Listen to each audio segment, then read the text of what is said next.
The trade hook and setup, the twin suns of Korath Prime, were sinking behind the alien city's jagged skyline, painting the sky in shades of deep orange and violet. The air was thick with the scent of spice smoke and engine oil, and the spaceport market was alive with noise. Traders shouted over one another, bargaining for cargo, selling strange weapons, and offering things no human should probably buy. Captain Ryan Hale moved through the crowd with the ease of someone who had been to too many worlds and seen too many dangers. He was tall, lean, with eyes that scanned everything, always alert. His ship, the Starlight Voyager, was docked just beyond the gates, and his latest delivery had gone wrong, badly wrong. His client couldn't pay him in credits.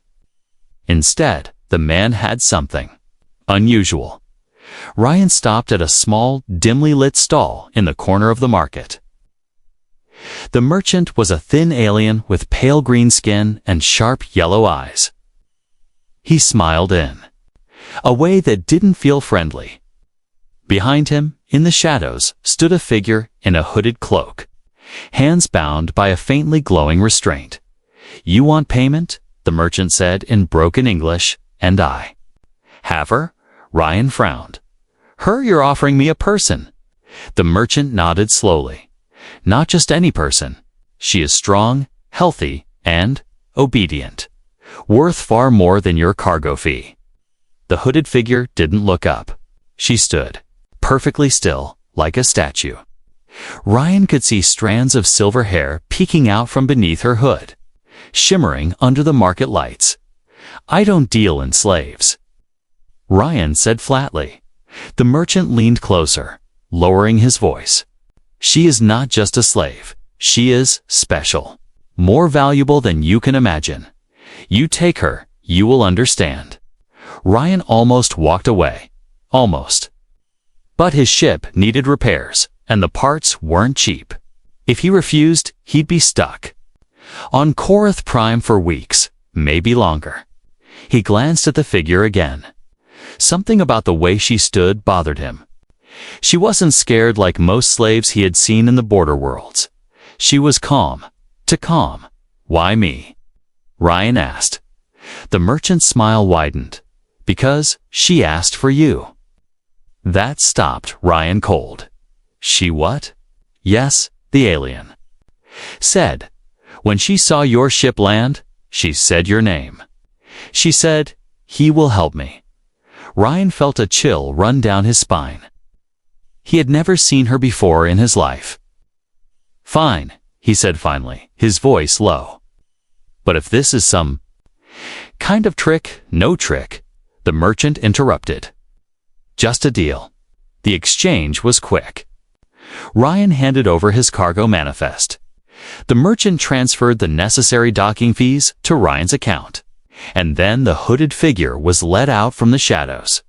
She moved gracefully, her steps silent, even on the metal floor. Up close, Ryan could see her face. She had pale, almost glowing skin, high cheekbones, and eyes the color of deep ocean water. They met his gaze for only a second, and in that second he saw something. Intelligence, strength, and something else. A secret. "Follow me," Ryan said gruffly.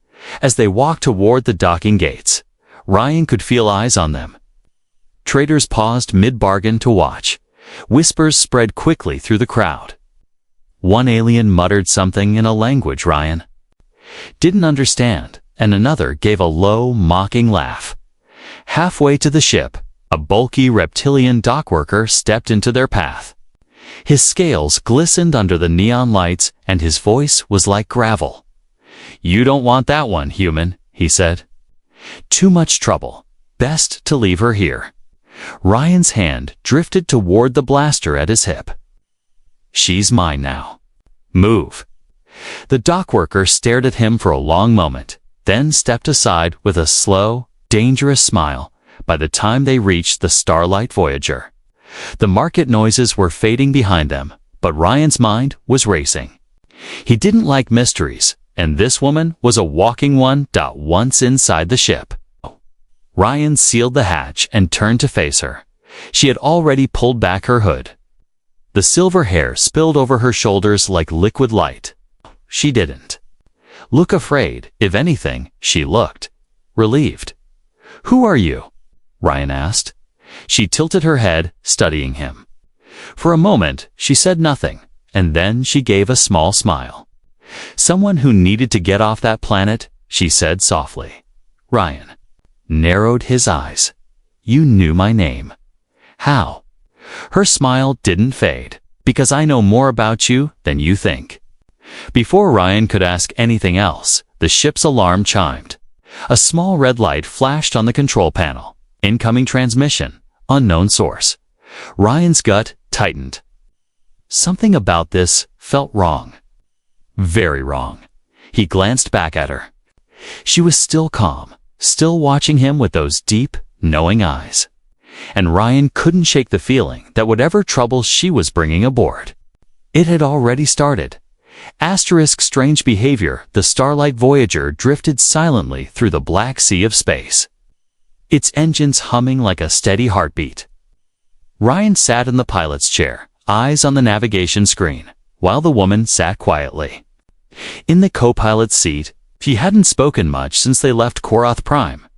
At first, Ryan thought she was just shy, or maybe scared. But the longer he watched her, the more he realized.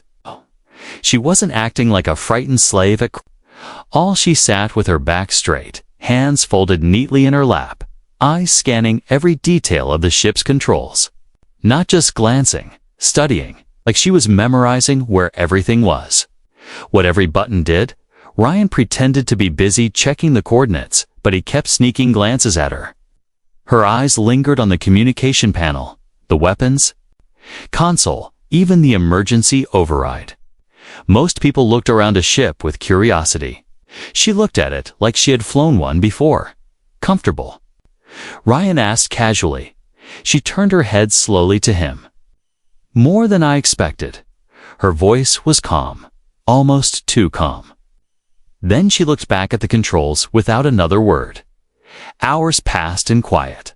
Ryan plotted their course toward a refueling station 2 systems away.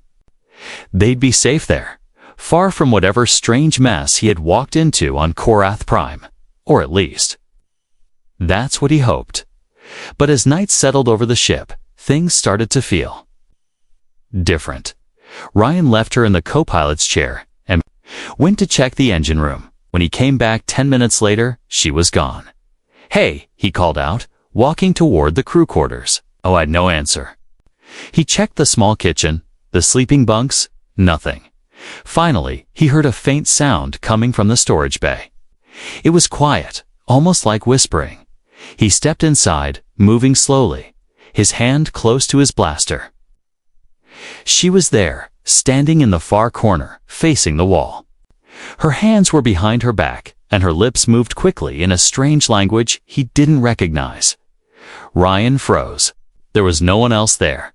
Who was she talking to?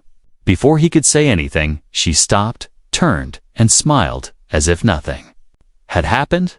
"I was just thinking," she said softly.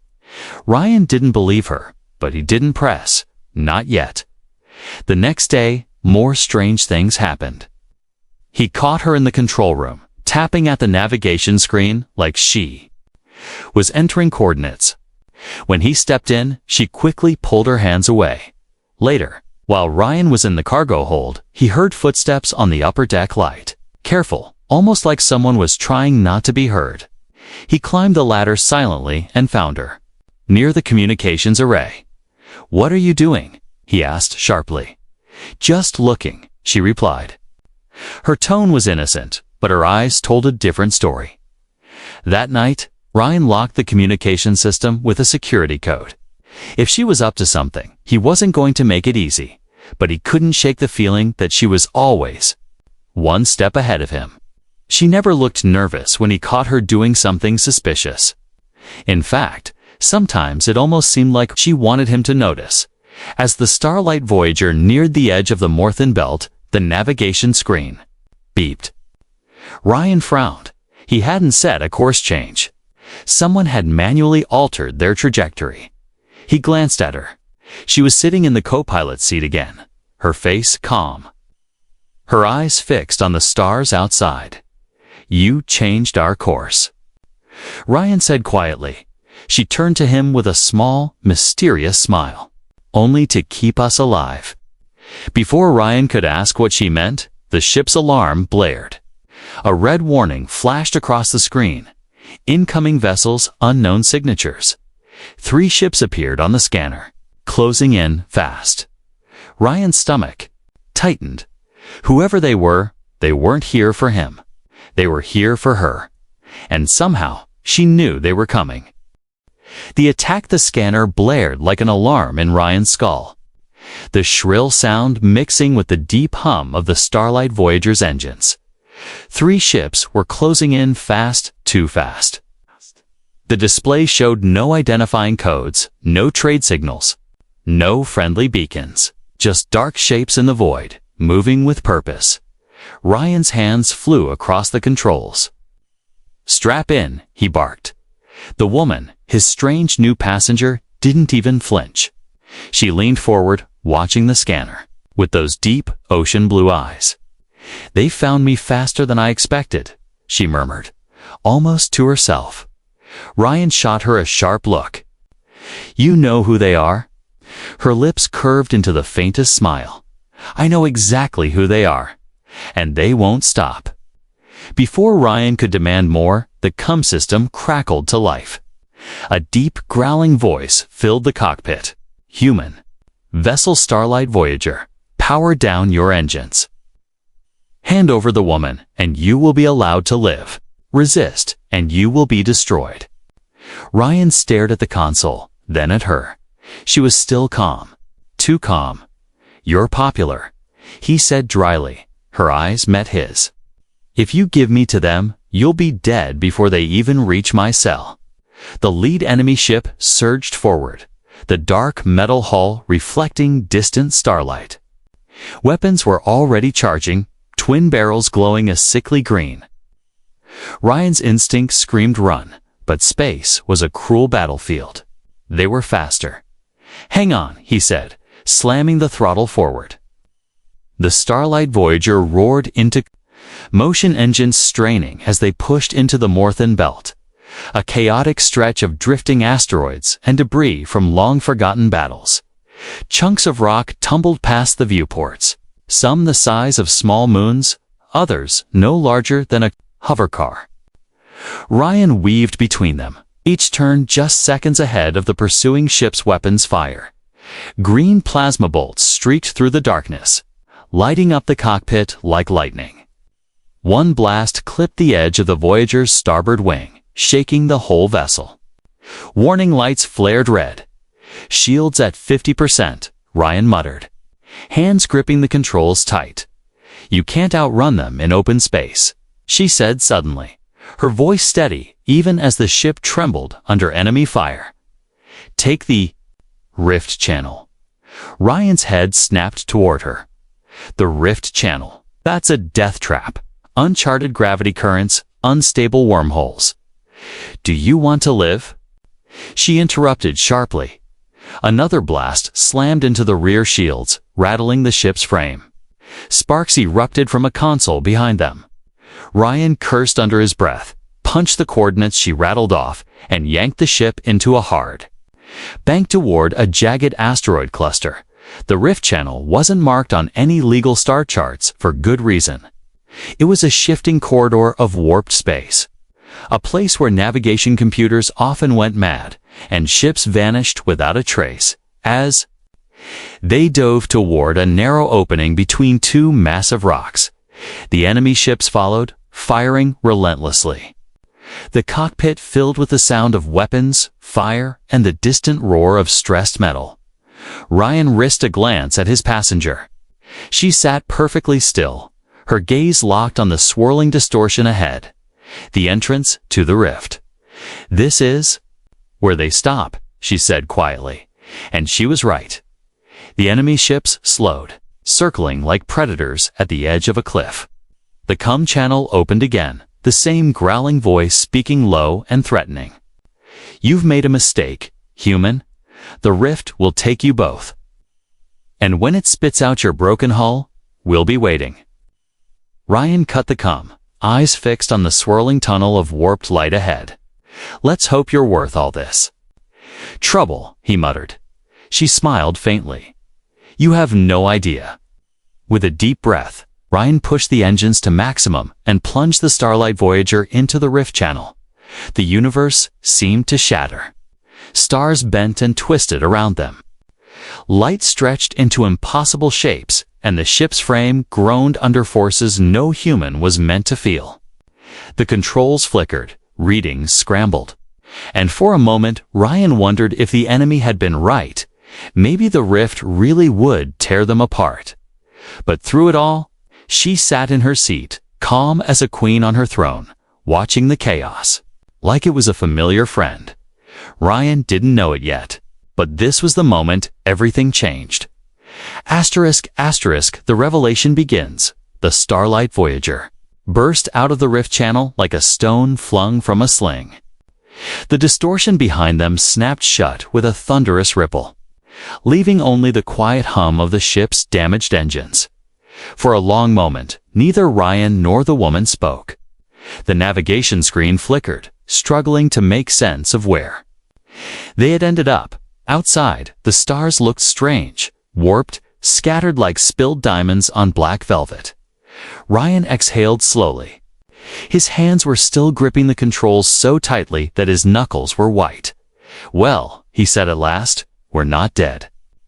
That's something. The woman's eyes never left the viewport. You're welcome. Ryan turned his head. Sharply, you nearly got us killed. I saved your life, she corrected calmly. And mine? The rift is dangerous, but it was the only way to make them stop chasing us. Ryan's frustration boiled. You knew about the rift. You knew how to navigate it, and you didn't even hesitate. That's not the kind of knowledge a slave should have. Her lips twitched, almost like she wanted to smile. You're starting to see it. See? What? Ryan pressed. Instead of answering, she unfastened her restraints and stood. Her movements were graceful, almost regal as she crossed the cockpit and looked out into the alien starscape.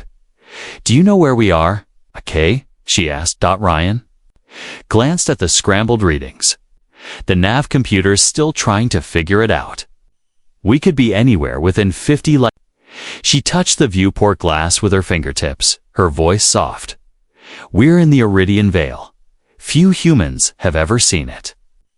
It's a borderland. My people's borderland. That caught Ryan off guard. Your people.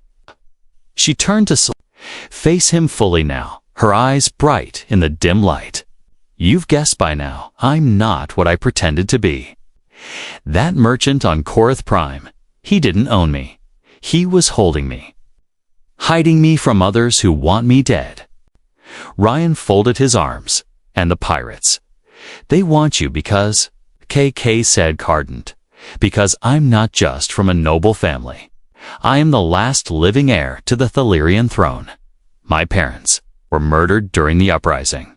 My uncle seized power, and I've been running ever since. The words hung in the air like a silent explosion. Ryan leaned back in his chair. So you're telling me? I took payment in the form of an alien princess. Yes, she said simply. Ryan laughed once, short, humorless. Great. That explains why half the galaxy wants to kill me now. You could leave me here, she said softly, her tone unreadable. You could save yourself. Ryan studied her for a long moment. She wasn't begging. She wasn't even asking for mercy. She was stating a fact, like she already knew what kind of man he was. No, he said finally. I don't hand people over to murderers, even princesses. Something in her expression shifted then, a flicker of genuine relief. She stepped closer to him. If you mean that, then we must go to the shattered moon. My allies are hiding there. They can help us. Before Ryan could answer, the proximity alarm wailed again. A massive shape loomed on the edge of the viewport. A warship, black and war. Gold, bearing the crest of a crowned serpent. Her face went pale. That's one of my uncle's ships. Ryan's eyes widened. They found us already. They must have followed us through the rift, she said. Her voice low. The warship began to turn. Its enormous cannons swiveling toward the Starlight Voyager. Ryan swore under his breath. Looks like your royal welcome party's here. She placed a hand on his arm, her grip surprisingly strong. Then we run. Again. And for the first time since meeting her, Ryan saw fear in her eyes. The Truth the Black canned gold warship filled the viewport like a nightmare. It moved with slow, deliberate power, as if it knew there was nowhere for its prey to run. The crest of the crowned serpent gleamed along its hull, a symbol of authority, of dominance, and of the bloodline that now hunted the woman standing beside Ryan. The Starlight Voyager's warning systems screamed as targeting sensors locked on. Red lights bathed the cockpit in a grim glow. Ryan's fingers flew across the controls. We're not built for a fight like this, he said, his voice tight. They won't open fire right away, she said quickly. They want me alive, Ryan. Shot her a sharp glance. And why is that? I thought your uncle killed your parents to take the throne. Her eyes darkened. Yes, but killing me outright would make him look like a tyrant to the outer colonies. He wants me captured, humiliated, parroted as proof of his mercy. Ryan grimaced. Sounds like a real family man. He is worse than you can imagine, she said. He sold our fleets to private warlords, enslaved entire moons for their mineral wealth, and executes anyone who speaks against him. If he controls me, he controls the last piece of the old royal bloodline. That means complete, unquestioned power. Ryan's jaw tightened. And the pirates back there. She nodded slowly. Bought by his agents, hired to bring me in quietly. They failed. Now he's come himself. The cums crackled, and a cold, measured voice filled the cabin. Unidentified human vessel. You are harboring a fugitive of the Thalirian crown. Surrender her immediately, and you will be compensated. Resist, and your ship will be destroyed. Ryan muted the channel. What's their definition of compensated? Your body returned to your people in one piece, she said flatly. Ryan leaned back, staring at the warship. Deed Ben. In bad situations before blockades, double crosses, smuggling runs gone wrong. But this was different. This wasn't just a job anymore. This was personal. He turned to her. You said something earlier. That you have allies. People who can fight him. She nodded. The last loyalists to my family. They hide in the shattered moon, a mining station inside an asteroid field. If we can get there, they will protect us. They will fight for the throne. Ryan's eyes flicked the warship again. It was closing the gap, inch by inch. And how exactly do you plan to get past that? He asked, her lips curved in the faintest smile. By using the one thing my uncle's soldiers never expect from a royal. What's that? Running straight at them. Before Ryan could protest, she moved to the co-pilot seat and began tapping commands into the navigation console. The ship's targeting sensors blinked to life, not at the warship itself, but at the space just beneath its massive frame. You're insane, Ryan muttered. Sometimes insanity is the only way to survive, she replied calmly. They'll assume we're trying to run. But if we dive directly under their hull at full speed, we can slip into their sensor blind spot. From there, we cut hard into the gravity shadow of the nearest moon and break for the asteroid field. Ryan's hands hovered over the controls, his heart pounding. That's a lot of ifs. Do you have a better plan? She asked. He didn't. With a sharp breath, Ryan punched the throttle. The Starlight Voyager roared forward, engines straining. The warship's cannons began to glow, but too slowly. By the time the first shots fired, the Voyager was already beneath its belly, skimming the enormous metal surface like a shadow. Inside the cockpit, the lights flickered as gravitational forces shifted. The warship's guns couldn't angle low enough to track them, and the sensor readouts went wild. Ryan grinned, despite himself. "I think it's working." Then the proximity alarms screamed again. Another ship had appeared smaller, faster, and directly in their escape path. The woman's voice was calm, but Ryan could hear the steel in it.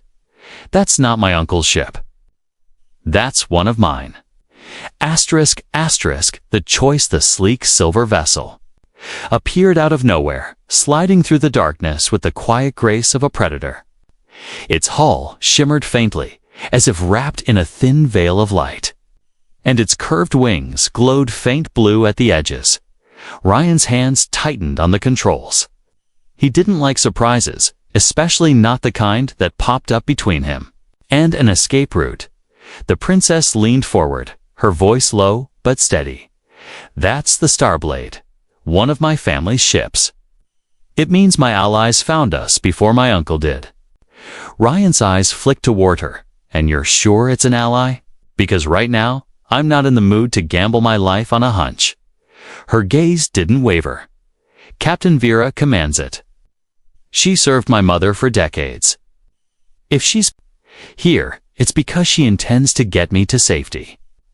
The cum crackled before Ryan could answer. A woman's voice, crisp and commanding, filled the cockpit. "Unidentified vessel. We are here for the princess. We are here for the princess. Prepare to transfer her to our custody immediately."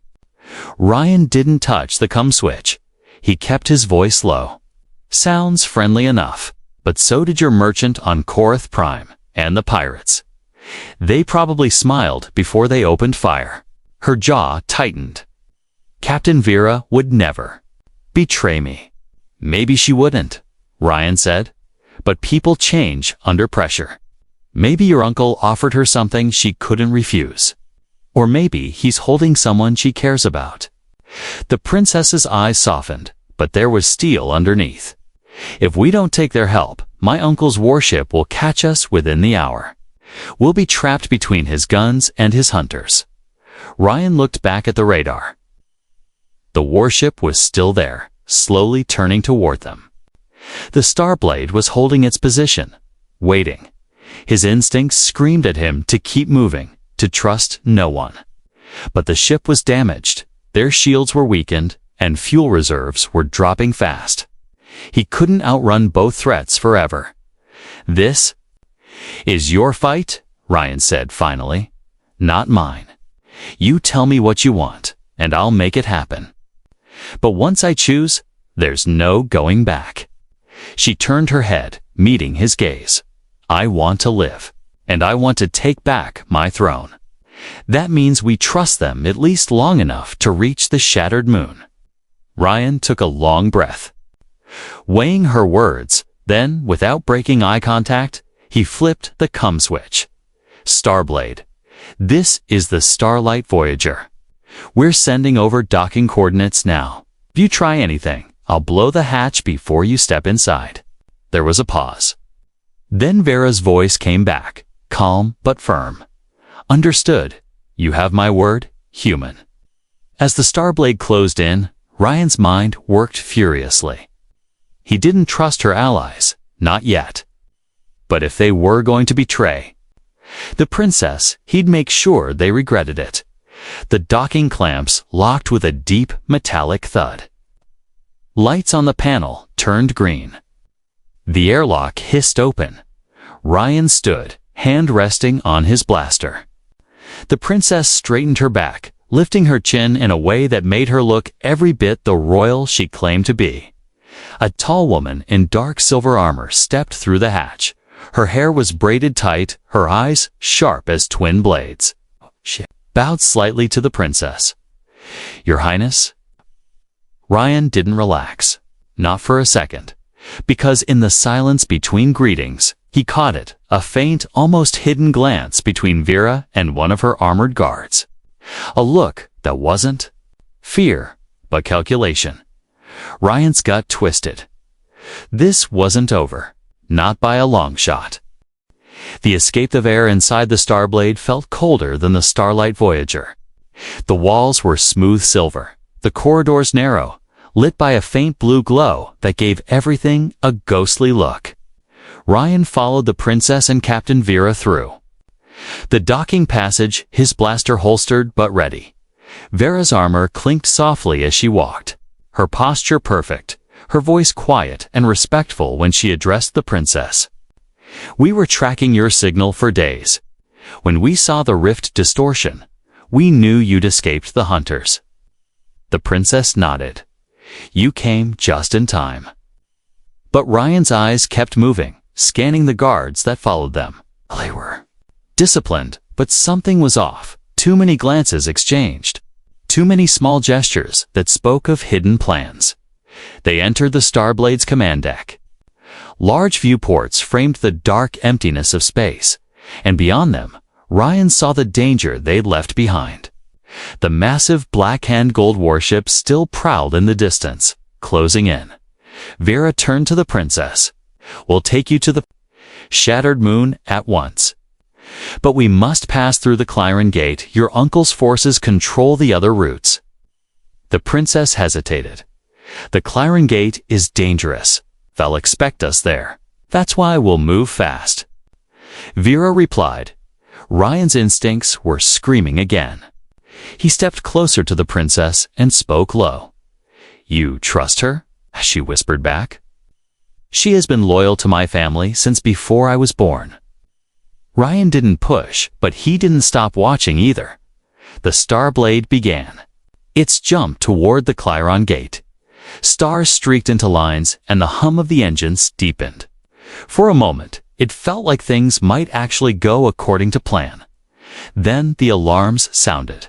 A voice over the intercom shouted, "Coming vessels." 3 interceptors closing fast. Ryan spun toward the viewport. Sleek, black ships were sliding out of hyperspace, weapons already charging. Their hulls bore the same crowned serpent crest as the warship. They were waiting. Ryan said sharply. Vera's expression didn't change, but Ryan saw her jaw tighten. Shields up. All gunners to stations. The Starblade swerved hard. Energy blasts flashing past. The guards rushed to their posts, and the Princess gripped the edge of a console to keep her balance. Ryan grabbed the nearest weapons station and began firing.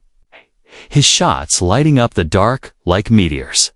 "If you had a better plan, now would be the time," he shouted over the noise. Vera's voice cut through the chaos. "We break through the interceptors, then push for the gate. It's the only way."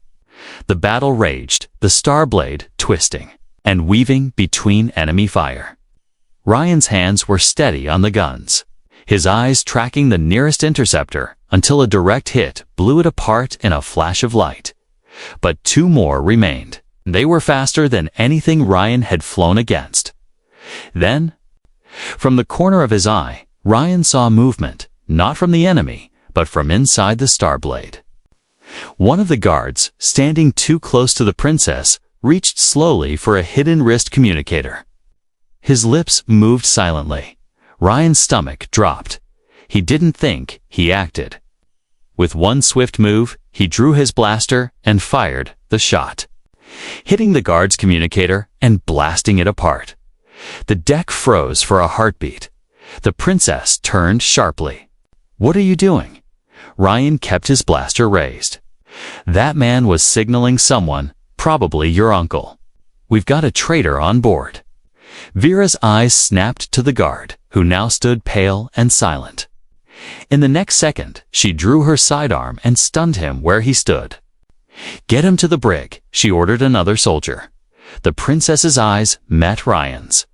For the first time, there was no mask, no royal calm, only gratitude. The interceptors closed in again. "We don't have time for this," Vera said. "Brace yourselves." The Starblade dove toward the Clyron Gate, a swirling vortex of energy surrounded by metal pylons the size of skyscrapers. Enemy fire lit up the void, but the ship plunged through the storm. Engines screaming at the strain. One final blast from the interceptors grazed the hull, and then, in a flash of blinding light, they were through. The sensors cleared. No sign of the warship. No sign of pursuit. The Princess exhaled slowly. We made it. Ryan leaned back in his seat, still gripping his blaster. Yeah, he said. For now, because deep down, he knew this was far from over. And in the silence of the command deck, the princess's eyes held the same truth. Their escape was only the beginning. Asterisk. Shadows of the throne, the Starblade, drifted silently beyond the Clyron gate, its engines running low to avoid detection. The violent flashes of the battle were far behind them, swallowed by the empty black of deep space. But Ryan could feel it. The danger hadn't gone. It had simply gone quiet. The princess stood near the main viewport, her silver hair catching the faint blue glow of the ship's lights. She was staring out at the stars, but Ryan knew she was somewhere else in her mind, planning, remembering. You've been quiet, Ryan said from the weapons console. Her eyes didn't leave the stars. I'm thinking about the cost of going home. Ryan leaned back in his chair. From what I've seen, your home isn't exactly waiting with open arms.